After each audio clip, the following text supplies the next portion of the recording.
बात बताओ, मंदिर में महिलाएं जाती हैं, आदमी भी जाते हैं, सूरत में तो बहुत ज्यादा जाते हैं। एक बात बताओ, मंदिर जाते हो, कितनी देर रहते हो मंदिर में? ईमानदारी से बोलो, जोर से बोलो ना, जेल की थोड़ी पूछ रहा हूं। 10 मिनट काहे को जाते हो? है जाए मत करो। हाँ, आधा घंटा, इस उम्र में तो 1 घंटा रहना चाहिए। ध्यान रखिए, आप मंदिर जाते हैं, आदमी 10 मिनट रुकता है, 15 मिनट रुकता है, 20 मिनट रुकता है, ज्यादा से ज्यादा 1 घंटा, और जोर लगा दो 1.5 घंटा, 2 घंटे अम्मा जी हुई तो।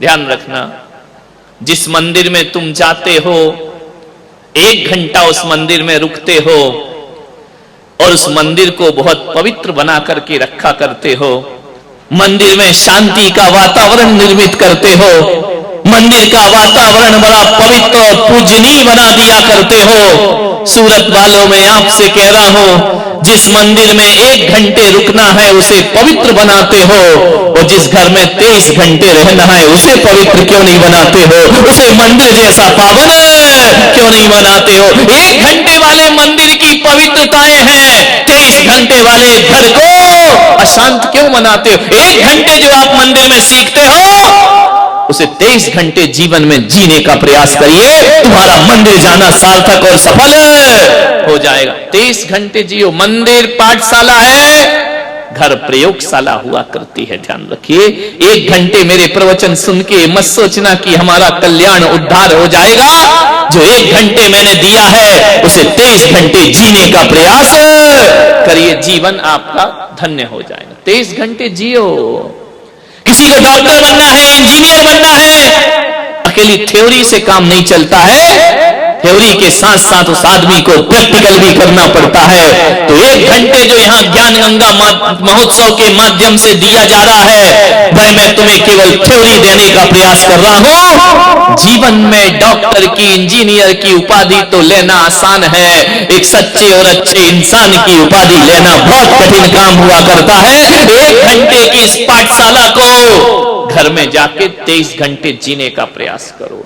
ये ज्ञान गंगा महोत्सव है, मैं नहीं चाहता हूं, न मेरा उद्देश्य है कि आप जैन बन जाए, मैं नहीं चाहता हूं कि धर्मांतरण हो, मैं नहीं चाहता हूं आप अपनी आस्थाएं छोड़ दें। जो जिस आस्था में जीता है जिए, जिस परमात्मा को मानता है माने। मैं पुलक सागर यदि महावीर की वाणी लेकर के आया हूं, भगवान महावीर के सिद्धांत लेकर के आया हूं, मैं कोई अलग बात नहीं बोल रहा हूं।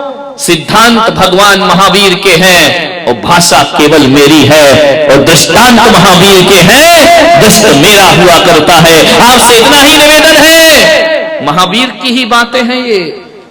आपसे मैं इतना कहना चाहता हूं, लोगों ने होर्डिंग्स में लिखा है सूरत वालों, मुझे आपसे कुछ कहना है। एक व्यक्ति मेरे कमरे में आए, बोले बोलो क्या कहना है? उनका मुझे कुछ नहीं कहना है। बोले लिखा काहे को है कि सूरत वालों मुझे आपसे कुछ कहना है तो कह दो। मुझे इतना ही कहना है, ना मैं तुम्हें हिंदू बनाना चाहता हूं, ना मैं तुम्हें जैन बनाना चाहता हूं, ना मैं मुसलमान बनाना चाहता हूं। मैं पुलक सागर तो एक भारत के लिए सपना देखना चाहता हूं कि मेरी सभाओं में आकर के कोई भी जैन मत बनना, कोई जरूरत नहीं है जैन बनने की। लेकिन मैं इतना निवेदन करूंगा, मैं तुम्हें जैन बनाना तो नहीं चाहता हूं, लेकिन मैं तुम्हें अच्छा मैन बनाना चाहता हूं। और जो अच्छा मैन बन जाता है वो दुनिया में हकीकत जैन हुआ। जैन कौन?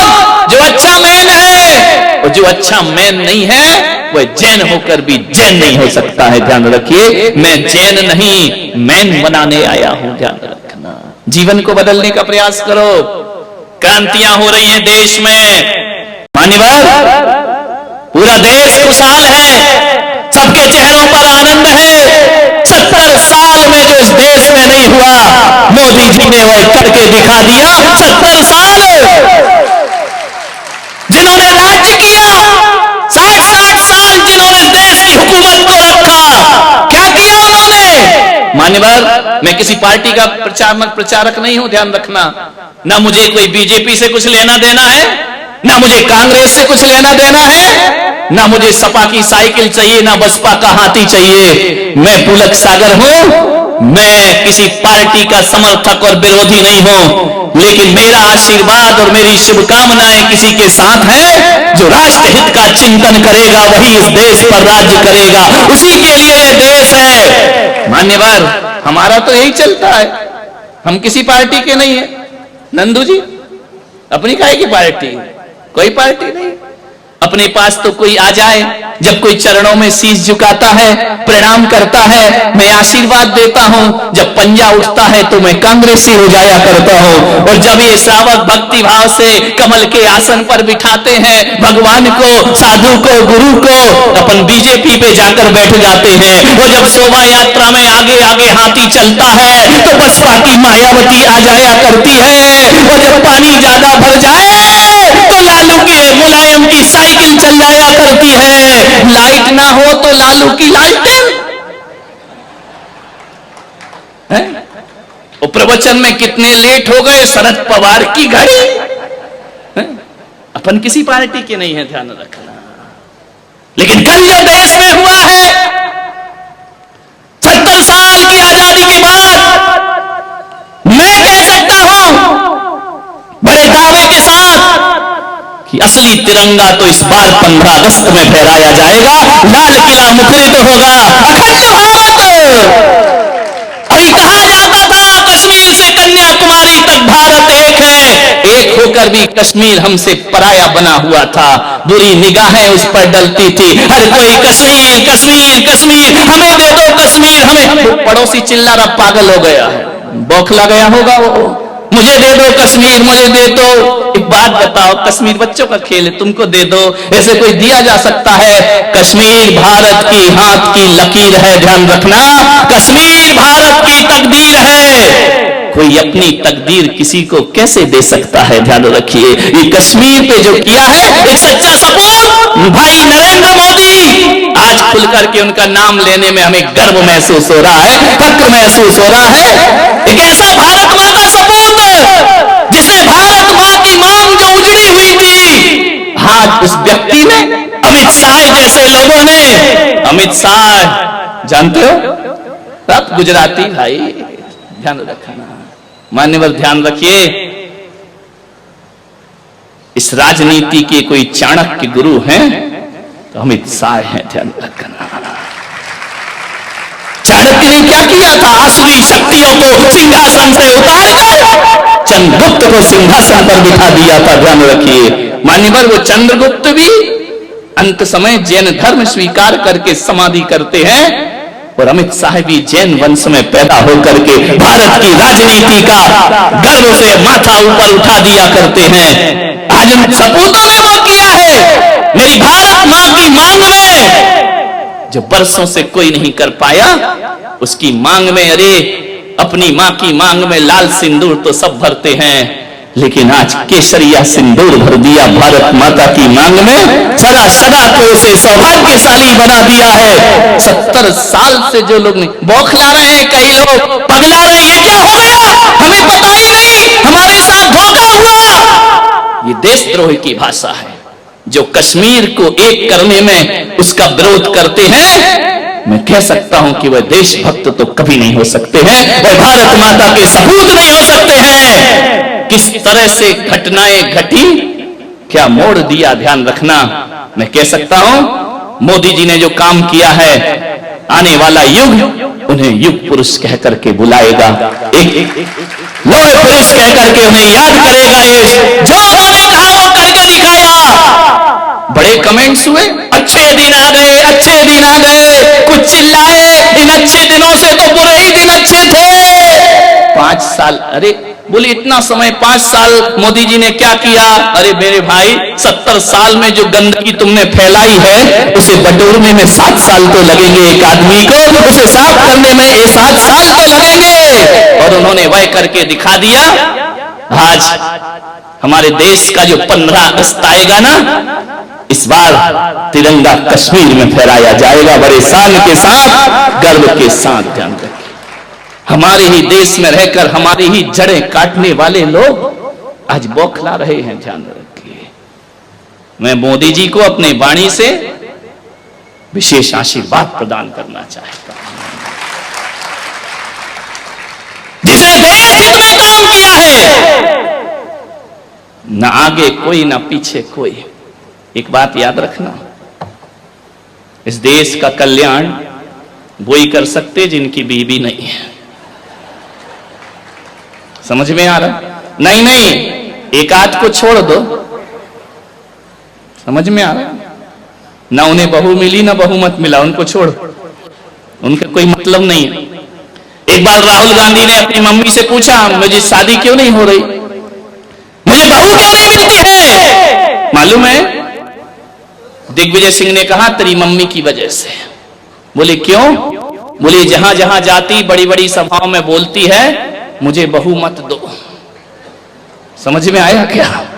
मुझे बहू तो नहीं दो तो रहोगे कुंवारे, ध्यान रखना। मान्यवर, गर्व से मस्तक ऊंचा उठा है। कश्मीर, इस पर चर्चा मैं 15 अगस्त को करूंगा। आज विषय मेरा दूसरा है। लेकिन इतना बड़ा काम हो और संत अपनी दुआएं ना दें तो वो धर्म संत नहीं हुआ करता है।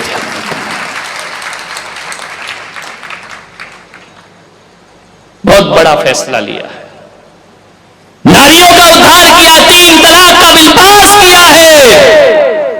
जो नारी भोग की वस्तु बनी थी उसे उन्हें आदर्श बना करके खड़ा कर दिया मोदी जी ने।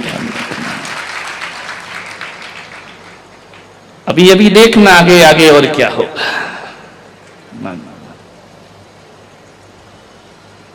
मैं आपसे इतना ही निवेदन करना चाहता हूं,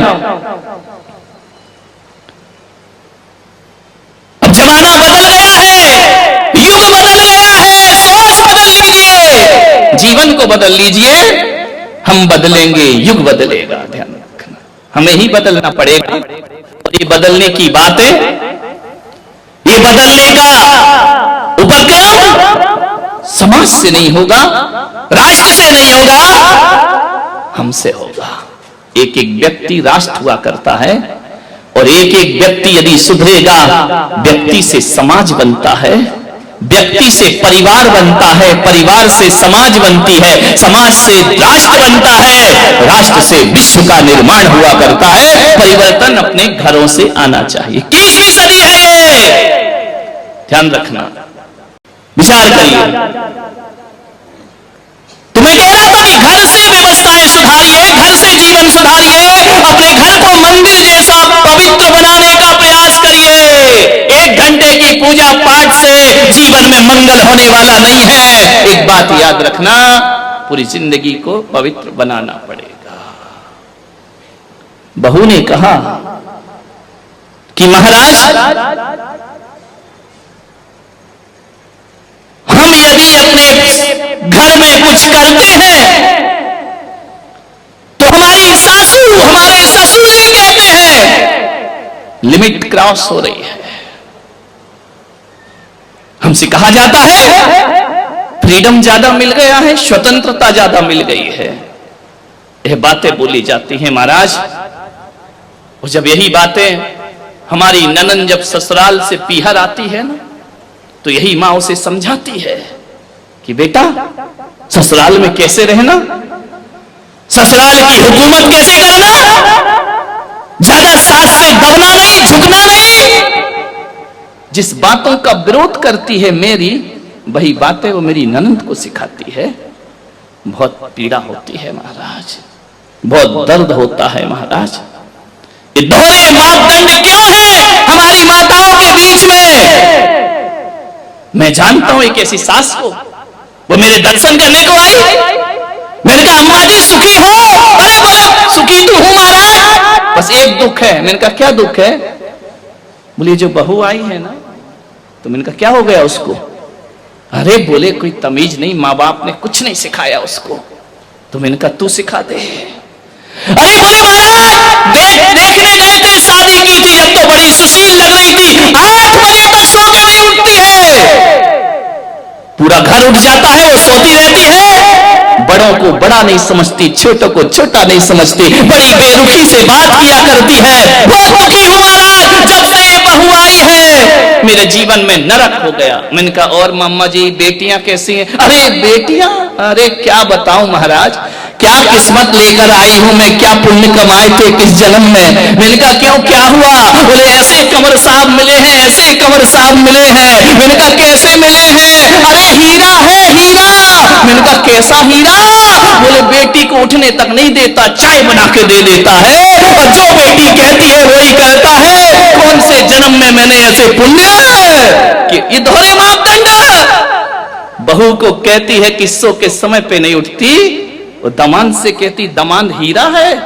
बेटी की जुबान पे बात नहीं आती और कंवर साहब पूरा कर दिया करते। पिक्चर दिखाने ले जाते हैं, घुमाने ले जाते हैं, बाहर खिलाने ले जाते हैं। तर गई महाराज बेटियों की तरफ से, तो मैं ध्यान रखना, तू तर नहीं गई, तू मर गई, ध्यान रखना। विचार ये स्थिति हमारे घरों की। बहू के लिए उसी चीज पर पाबंदी और बेटी के लिए उसी चीज की शिक्षा। ये दोहरे मापदंड नहीं चलेंगे, ध्यान रखिए। निवेदन है मेरा, मैं ससुर से और सासुओं से निवेदन कर रहा हूं, दोहरे मापदंड मत रखिए। एक जानते हो, एक महिला मंदिर आई, अम्मा जी रास्ते में मिली, नमोस्तु महाराज, प्रणाम प्रणाम। उनका अम्मा जी बड़ी खुश दिख रही है। बोली बहुत खुश हूं महाराज। मैंने कहा क्यों? मैंने कहा कितने बच्चे हैं तुम्हारे? बोले 4 बेटियां हैं। 4 बेटियां सुखी हैं? सुखी तो क्यों नहीं रहेंगी? जब मैंने उनकी शादी की थी ना, तो महाराज क्या बताऊं तुम्हें, मेरा भी दिमाग ऐसा चला। मैंने कहा अपनी लड़कियों की शादी वहां करूंगी जिस घर में सास नहीं हो, और सास नहीं है तो हुकूमत अपने हाथ में। इतनी मैंने कहा चारों मिल गए, ऐसे तो हमारे चारों मिल गए, राम लक्ष्मण भरत शत्रुघ्न से। सास नहीं है उस घर में। इतना राज करती हैं हमारी बेटियां, जो कहो वो होता है। तो मैंने कहा अम्मा जी और कोई कमी जिंदगी में? बोली एक कमी है। मैंने कहा क्या? बोले जो हमारा लड़का है ना। मैंने कहा हाँ। बोले 35 साल का हो गया। समझ गए क्या? ऐसी बातें आपको डायरेक्ट समझ में आती हैं। बोले 35 साल का हो गया महाराज। तो मैंने कहा हो गई भाई। अरे बोले ऐसा नहीं, अभी तक कुंवारा बैठा है, शादी नहीं हो रही उसकी, बस एक तकलीफ है। मैंने कहा अम्मा जी लड़की देखने वाले नहीं आते क्या? बोले बहुत आते हैं, रिश्ते तो इतने आ रहे हैं, लाइन लगी है। जो आता है लड़के को देखता है, घर जाता है, कहता जवाब देंगे। आज तक जवाब ही लौट के नहीं आता है। हम इंतजार ही करते, कुंडली भी मिल जाती है, लेकिन शादी नहीं हो रही है। मैंने कहा अम्मा जी नहीं होगी। बोले क्यों, कोई शनि की दशा लगी है क्या? मैंने कहा दशा नहीं लगी, दशा बैठी है। बोली मतलब क्या है? मैंने कहा तूने तीनों बेटियों के लिए संकल्प लिया था ना कि जिस घर में सास ना हो वहां दूंगी, तो और बेटी वाले भी तो हैं।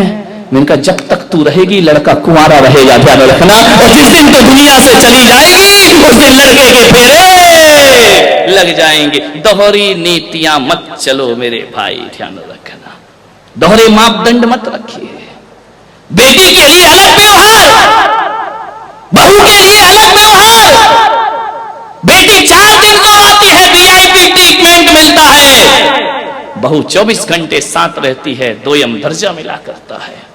क्या बात है कि एक सास 10-10 साल की हो गई बहू, शादी हुए आज भी उसे बहू ही समझती है, ध्यान रखना। आज तक उसे बेटी नहीं समझ पाई, आज तक उसे बहू का ही दर्जा दिया जाता है, आज तक वो पराया जीवन ही जीती है। मान्यवर आपके घर में नहीं है, मैं आशीर्वाद प्रदान करता हूं, अच्छा घर हो, लेकिन कहानी उन घरों की है जहां बहुएं प्रताड़ित की जाती हैं, ध्यान रखिए।